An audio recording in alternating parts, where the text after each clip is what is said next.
Assalamualaikum students, how are you? Students, today we'll revise noun and kinds of noun. Noun. A noun is the name of a person, place or a thing. Allama Iqbal, Faisalabad, chair. Noun इसम क्या होता है? इसम जो है वो show करता है किसी चीज़, किसी शख्स, किसी जगह, किसी कैफियत या किसी हालत के नाम को. ठीक है. टाइप्स देखिए, इसकी 5 टाइप्स हैं. Proper noun, common noun, collective noun, material noun और abstract noun. Let's study them one by one. Proper noun. A proper noun is the name of a particular person, thing or person. जो proper noun होता है वो किसी ख़ास चीज़, शख्स, जगह के या इंसान या कैफियत के नाम को कहते हैं. ठीक है. Aslam, Salma, Multan, Punjab, Pakistan, Tarbela, river, Ravi etcetera. ख़ास से मुराद ये है कि इसकी आपको एक मिसाल देती हूँ. जैसे हम कहते हैं कैट, बिल्ली. तो हर कैट जो है वो एक कैट तो एटलीस्ट है. अब हम अगर किसी एक कैट का, अपनी पालतू बिल्ली का कोई नेम रख देते हैं, जैसे हम उसका नाम रख देते हैं मानो, तो अब ये जो मानो है ये प्रॉपर नाउन बन जाएगा, क्योंकि वो एक ख़ास बिल्ली का नाम है. मतलब वो उस बिल्ली का नाम है जो हमने पाली हुई है. अदरवाइज़ सारी कैट्स जो हैं वो कैट्स हैं, वो ख़ास नहीं है. लेकिन जिस बिल्ली को हम पालेंगे उसका नाम हम रख देंगे मानो, तो वो मानो जो है वो प्रॉपर नाउन बन जाएगा, क्योंकि वो एक ख़ास बिल्ली का नाम है. इसी तरीके से गर्ल्स, तो सारी लड़कियां जो हैं वो गर्ल हैं, और गर्ल जो है वो कॉमन नाउन हो गया. और लेकिन जो गर्ल का उसका एक जो स्पेसिफिक नेम होता है, जैसे सलमा, तो वो प्रॉपर नाउन हो गया. ठीक है. Common noun. A common noun is a name given in common to every person or a thing of the same class or kind. जो अभी मैंने आपको बताया था कि एक ही ग्रुप के लोगों का, जैसे बॉय है तो वो तमाम बॉयज़ जो हैं उनको वो बॉय ही हैं. अब इसी तरीके से चेयर है तो वो तमाम चेयर्स को हम चेयर ही कहेंगे. तो ये प्रॉपर और कॉमन जो है ना, दोनों नाउन को एट अ टाइम समझना ज़रूरी है कि हम जब अपना नाम लिखेंगे कि आई एम अ गर्ल या आई एम अ बॉय या आई एम अ वुमेन, तो मैं वुमेन, गर्ल या बॉय स्मॉल लेटर के साथ लिखूँगी. क्यों? क्योंकि वो एक कॉमन है कि तमाम वुमेन जो है वो वुमेन ही है. लेकिन जब अपना नाम लिखूँगी मैं, तो फिर मैं उसको कैपिटल लेटर के साथ लिखूँगी. क्यों? क्योंकि वो फिर एक ख़ास इंसान का नाम बन जाएगा.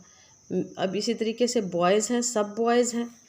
अब मैं ये कहती हूँ कि हेयर आर बॉयज़, लेकिन फिर मैं उनमें से किसी एक की तरफ पॉइंट आउट करूँगी तो कहूँगी ही इज़ अली. जब मैं उसको अली बोलूँगी तो फिर उसको लिखा जाएगा तो कैपिटल लेटर के साथ लिखा जाएगा. क्यों? क्योंकि वो एक ख़ास लड़के का नाम है अली. ठीक है. तो कॉमन जब एक ही क्लास या काइंड के जो तमाम चीज़ें होती हैं या तमाम इंसान होते हैं उनके नाम को कॉमन कहते हैं, और उनमें से जो हर किसी का जो अलग अलग एक मखसूस नाम होता है वो प्रॉपर नाउन हो जाता है.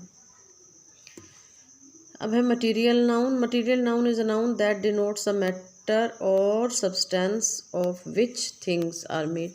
यानी ये एक ऐसे मादे को कहते हैं, ये कुदरती चीज़ें ऐसी जो कि इंसान नहीं बनाता और इनसे मज़ीद चीज़ें बनाई जाती हैं. ठीक है ना. ये इसकी 2 खुसूसियात याद रखिएगा. कुदरती तो होती हैं वो चीज़ें, अल्लाह की तरफ से बनी हुई रॉ मटेरियल होता है, और उससे बाकी चीज़ें बनाई जाती हैं. उन्हें इंसान नहीं बनाता, बल्कि उनसे और चीज़ें बनाता है इंसान. Gold, silver, milk, wheat, meat, water, food, iron, plastic, cotton, copper वगैरह. अब है कलेक्टिव नाउन.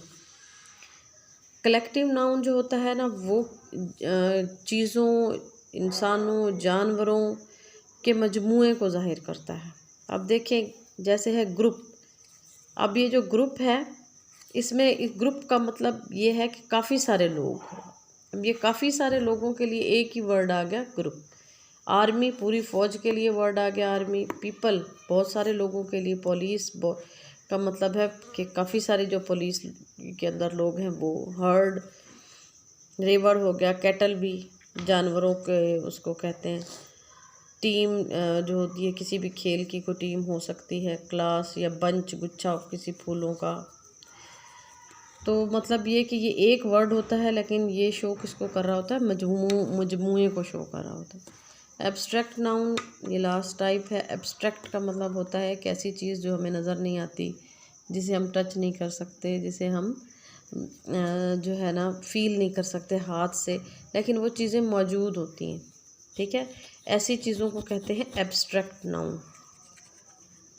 अब ये देखें जैसा कि है ऑनेस्टी, ईमानदारी, ये अब हमें नज़र तो नहीं आती ना, हम इसे टच तो नहीं कर सकते, लेकिन ये मौजूद है।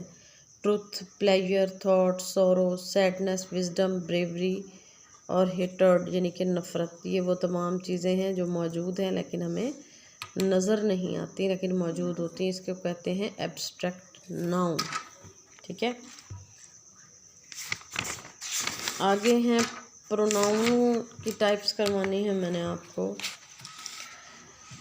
प्रोनाउन आपको पता है वो वर्ड होता है जो कि नाउन की जगह पे यूज़ होता है। अब इसकी काइंड्स कौन कौन सी हैं। पहला है पर्सनल प्रोनाउन। पर्सनल प्रोनाउन की एग्जांपल्स हैं I, we, you, he, she, it, they. ये डायरेक्टली किसी एनिमल या फिर किसी इंसान या किसी चीज़ की जगह पे यूज़ हो जाता है। मसलन अगर मैं किसी लड़की की बात कर रही हूँ सलमा, तो डायरेक्टली उसकी जगह मैं शी यूज़ करूँगी।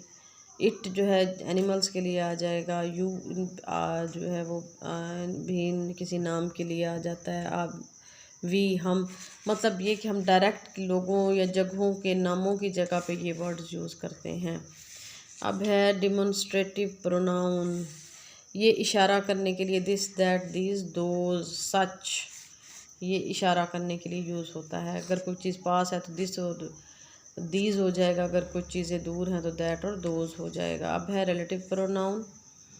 रिलेटिव प्रोनाउन जो होता है ये डबल काम करता है, ये कंजंक्शन का काम भी करता है और इसके अलावा ये कनेक्ट करता है टू स्टेटमेंट्स को। ठीक है, ये प्रोनाउन का काम भी करता है और ये साथ में कंजंक्शन का काम भी करता है। हु, विच, दैट, हुम, हुज। इसकी एग्जांपल्स हैं जैसे he is the boy whom I give a book, वो लड़का है जिसे मैं किताब देती हूँ। ठीक है, आगे है, इसकी मैं एग्जांपल्स लिख के ना फिर मैं आपको दोबारा से एक दफ़ा डिटेल में करवाऊँगी। इंटेरोगेटिव सवालिया प्रोनाउन हैं जो सवाल बनाने के लिए यूज़ होते हैं। Who, which, what, whom, whose। आपने देखा होगा ये दोनों सेम है। अगर सेंटेंस के सेंटर में आ जाए तो वो रिलेटिव प्रोनाउन बन जाता है, अगर शुरू में आ जाए तो इंटेरोगेटिव, क्योंकि फिर वो जुमले को सवालिया बना देता है। जैसे व्हाट इज़ दिस, ये शुरू में आ गया तो फिर ये इसने सवाल बना दिया ना, तो ये इंटेरोगेटिव प्रोनाउन हो गया। Reflexive pronoun. रिफ्लेक्सिव प्रोनाउन जो होते हैं my self, our self, him self, her self, them self, it self, और ये जो होते हैं ये किस लिए यूज़ होते हैं, ये जो एक्शन हो रहा होता है ना, जब इसका जो सब्जेक्ट होता है कि उसी की तरफ उसको रेफ़र कर देते हैं कि मतलब वो एक्शन अपने ही साथ कर रहा होता है। जैसे कि इसमें से मैं देख लूँ, हर सेल्फ का देख लेती हूँ। शी कट्स हर सेल्फ, वो अपने आप को काटती है। या शी किल्स हर सेल्फ, वो अपने आप को मारती है। तो फिर ये एक्शन जो है वापस उसी की तरफ लौट गया ना, तो ये वो है रिफ्लेक्सिव प्रोनाउन हो गया। आगे है डिस्ट्रीब्यूटिव। ये डिस्ट्रीब्यूशन के लिए यूज़ होता है। ईच अदर और ये नाइदर, एवरी, अदर, यानी कि चीज़ों को इंडिविजुअल्स में डिस्ट्रीब्यूट करने के लिए। आगे है जी इनडेफिनेट, यानी कि गैर मुअय्यन, जिससे हमें तादाद का पता नहीं चलता। एनीवन हो सकता है, नन, जब हम किसी को किसी एक को मुअय्यन नहीं कर रहे होते कि कौन है। नन कोई भी नहीं, सम कोई, all, any, many, much, enough, यानी हम किसी एक की तरफ इशारा नहीं कर रहे हैं। पोजेसिव जो है वो शो करता है मलकियत को, my, mine, our, ours, yours. और ये रेसिप्रोकल प्रोनाउन जो है ये शो करता है म्यूचुअल एक्शन को, यानी दो लोगों के दरमियान अगर कोई एक्शन हो तो, या दो से ज़्यादा लोगों के दरमियान कोई एक्शन हो तो, जैसे each other, one and other, ये इसकी एग्ज़ाम्पल्स हैं। ठीक है, अब आपने इनको रिवाइज़ करना है। और ये जो प्रोनाउंस है ना, ये मैं सारे आज मैंने कराने नहीं थे लेकिन आप करवा दिए। ये मैं ना 4 करके फिर आपको अच्छी तरह से समझा के फिर करवाऊँगी, और बुक आपकी टेक्स्ट बुक के साथ एडजस्ट करके। मैं ख़ुद सेटिस्फाइड नहीं हूँ क्योंकि इतने कम टाइम में ये नहीं समझाए जा सकते, लेकिन आपने ना वो नाउन की जो टाइप्स है ना वो अच्छे तरीके से याद कर लेनी है। ठीक है, और आप रिटर्न होमवर्क में क्या करेंगे, ये मैं कंपोजिशन में से देख के बताती हूँ।